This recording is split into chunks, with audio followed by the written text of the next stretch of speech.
أرديف سميك سا وما يراب جلا جبالا فاتي أمو كرما فدلا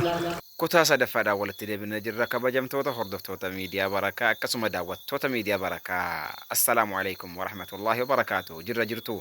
ammallee asuma jirra kuno magaalaa balbaleetti aanaa habroo godina harargee lixaatti argamna kuno alhamdulillah kan nuti dhufne akkuma duraan isin beeksisaa turre eela bareedaa bishaan dhugaatiitii fi dhiqannaadhaaf tolu masjida at-tawfiiq darasoota 3,000 ol kan Sheekh Khalid Muhyiddin itti barsiisan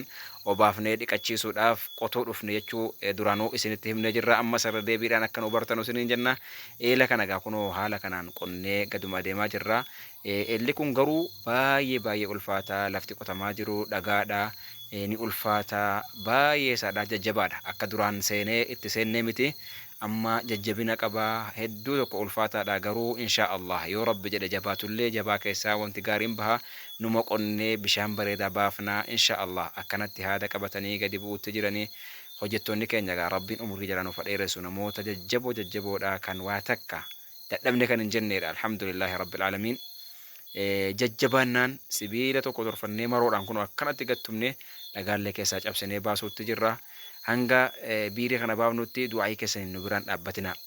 insha Allah bishaan bareedaa fuuldura keessanitti dhugne obaafne ummata kana agarsiifne khayrii bareedaa hanga gaafa qiyaamaan dhaabbattutti jenne yaanda hanga gaafa sanaatti akka khayriin nuuf deemtu isiniifillee warra du'aa kadhateefillee deemtu keessa buufadhaa du'aadhaan isiniin jenna insha Allah bishaan bareedaa baafne akka hawaasni kun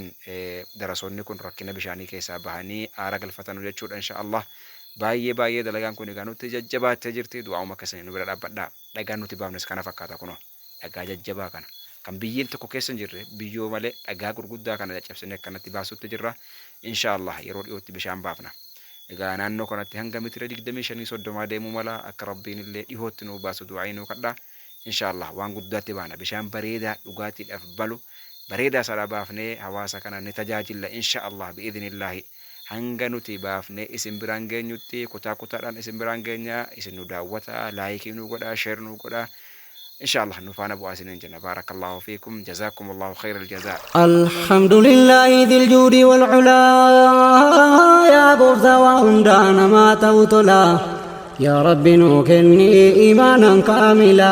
umri nu deresi nu godi hofola بلبل شريرا يا ربي يا مولا أرديف سميك سا وما يراب جلا جبالا فاتي أمو كرما فدلا هندنو وانقبو كنا كان كجلا نو كنك أنت نعم المولى إلهي يا الله يا فارج الحزن قلو قبديني رحمتك تيني يا ربي إيمانا هانغوتون بداسي كرادوكم الراسرين ديمسيسي وراكا كبون ميچون تاسيسي قرآن هردفو غوتون لافسي نبي هردفو تلجين ميدكسي وفقود سوبان وران فقسي والنبي حجتان دنو لافسي اتنو درامسي يا كريم المني قلو قبديني رحمتك تيني انساها إسلام ميديا بركة وجين كان كي قدام حلالا ملتا سقل إسلام ملسون بكمتا حلقني في قويا في كيتتا فتا غراب لقجيتي باديا مقالا وليف قد في قدا ديني كان كي جلا جزان كي جنة سيتو كجي